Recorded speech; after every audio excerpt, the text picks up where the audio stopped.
Do No Harm Chairman, Dr. Stanley Goldfarb, joins me now with analysis. Welcome back to the program, Dr. Goldfarb. Oh, it's great to be with you. Thank you. So, what is this obsession with allowing children to be in charge of what happens to their bodies chemically and surgically when most states don't allow children to get their ears pierced or a tattoo before they're 18 without their parents' consent? Yeah, it's very disturbing because some physicians have been supporting this idea. And one of the analogies that people have made is a child comes into a pediatrician's office and says, I have diabetes. No tests are done. And the pediatrician puts the child on insulin. That's obviously an absurdity. And this is an absurdity, too, because these children cannot possibly give informed consent. They can't understand the implications of what they're doing, even if the complications are laid out to them. So this is a terribly unfortunate notion that these children understand what the proper gender for them is, and when they're 11, 12, 13 years old, and can proceed down a path that's in many cases irreversible and sad.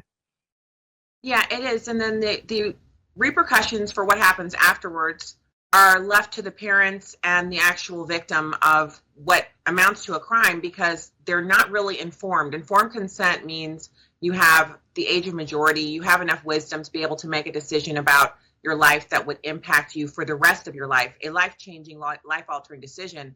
Without any accountability, people helping these children and their parents make decisions about whether or not to embark on a course of treatment they're doing so in a way that they have no ramifications that can ever come back on them. The doctor can prescribe the hormones or, do the surgery and then kind of go off into that good night without worrying about the families coming back against them later.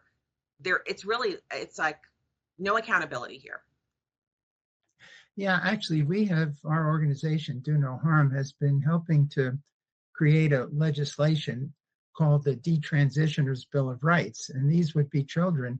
And we think it may be, we really don't know the numbers of children that start down this path and desist. We have a recent study from Germany that says it might be as high as 80 or 90%. We have some information from the military healthcare system that it's at least 30%. And our Detransitioner Bill of Rights says that there needs to be codes in the healthcare system, billing codes. There needs to be accountability for the physicians that do this. And perhaps the best way to have accountability in a situation like this is to tell them that they can be sued for malpractice, for the damages that they've done to these children up to 25 years after they begin these treatments, because it may take that long for the children to understand what really is in their best interest. And then the malpractice, that's a serious thing for doctors. Most physicians are very careful to avoid taking actions that would trigger a lawsuit that might impact their malpractice insurance.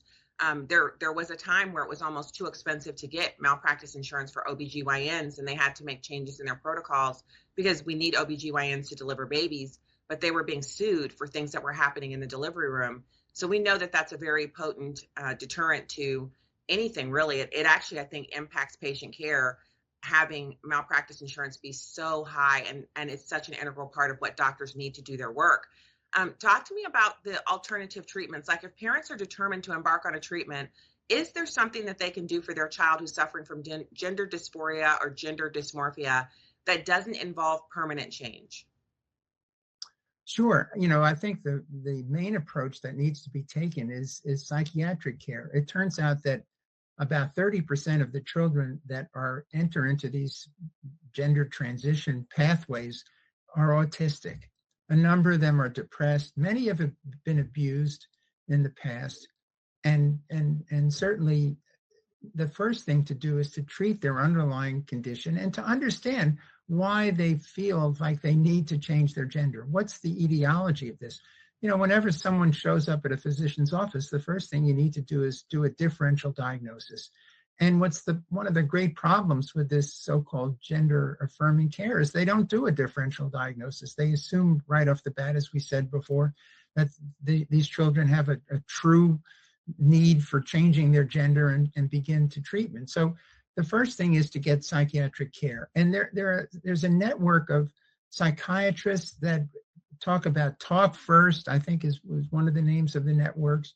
And our website, donoharmmedicine.org, has a component of it that's aimed at parents. And I must just say, just imagine the dynamic here, because we hear that often parents are supportive of their children. So the child comes home at a dinner table, says that they need to change their gender. There's a lot of unhappiness and conflict in the family. They go to the pediatrician. The pediatrician sends them to one of these gender clinics. The gender clinic says, you're right, you need to change your gender.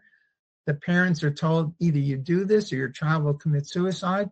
The parents agree, really are coerced into this. And then the children start on these drugs, and suddenly everybody's aligned. The gender clinic's aligned, the parents are supportive because they're thinking they're saving their child's life, and the child is getting what they want. And they may even be happy for a bit, but the problem occurs many years later. And that's why it's so important that the first thing that happens is that the parents seek out a physician, a psychiatrist or psychologist who's willing to treat them properly, which is to understand the basis for this need that the child expresses to change their gender. Yeah, I'm so glad you're explaining that, because it feels like a fix, and that's why this movement was able to grow so quickly. They were taking children who are suffering from possibly autism, which is a much more difficult diagnosis to treat. There is no solution for that one.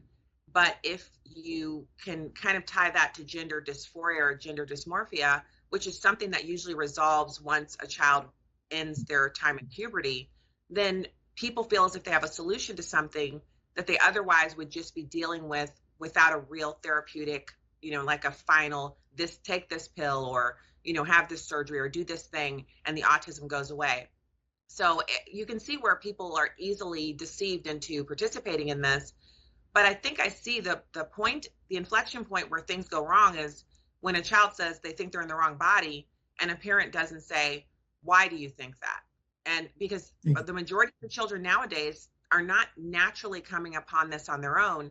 They're being told in school. They're being groomed on TikTok. I saw a video this morning of a man dressed as a woman, and he was saying that he asked a question on a TikTok video. He says, are you in the wrong body? Do you think you're a girl or a boy or something else or both? And he says, if you feel like you're something else or both, or if you feel like you're the opposite of the gender assigned at birth, then you need help to make your body match what you feel. So if a child hears that and isn't feeling great that day, maybe they have the onset of the flu or COVID and they're feeling terrible. They decide, yeah, you know what, this guy's right or this woman's right. I am in the wrong body. I mean, a lot of the teenage years are marked by feeling like you're in the wrong body, feeling like you're in the wrong house, feeling like those aren't your real parents, feeling like you're in the wrong school. Everything feels wrong. It's puberty. Then you go to the parents and you say, I feel like I'm in the wrong body. And the parents are like, oh, and they've been told, well, the first thing you have to do is take them to the doctor. Then they're losing control of the situation and they're going down a path that could hurt the kid. And it's actually intentional. These people are trying to get children to admit that they're in the wrong body. Yeah, it is very frustrating. And again, I think there may be adults out there that are perfectly happy. And our organization makes no point about adults. There may be adults who are perfectly happy having made this choice to change their gender, to change their physical appearance. But on the other hand, we know that the vast, vast majority of children need to go through puberty.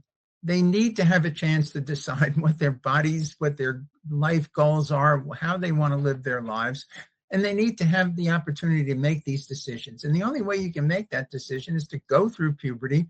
And then at the end of that, decide, this is the kind of person I want to be. And to take a 12, a 13, or 14-year-old child, particularly we know they have so much psychological problems that are underlying and contributing to this view, and deciding that's the child that would benefit from a lifelong change in their gender, when we know that the vast, vast majority wouldn't benefit. Would be quite sad.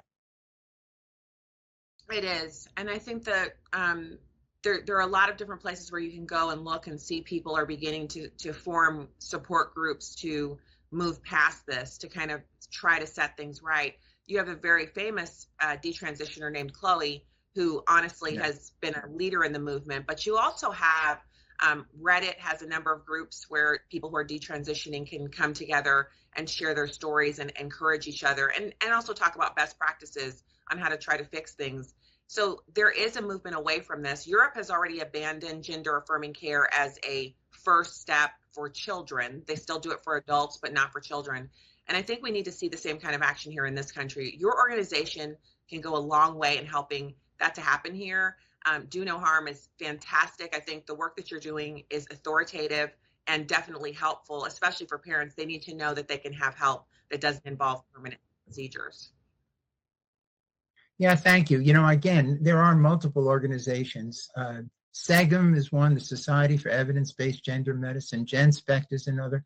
Number of organizations are in this space trying to save children, and that's our only interest, really, to try to save children from not being able to go through puberty normally and not being able to live a normal life and not having the regret that detransition is associated with.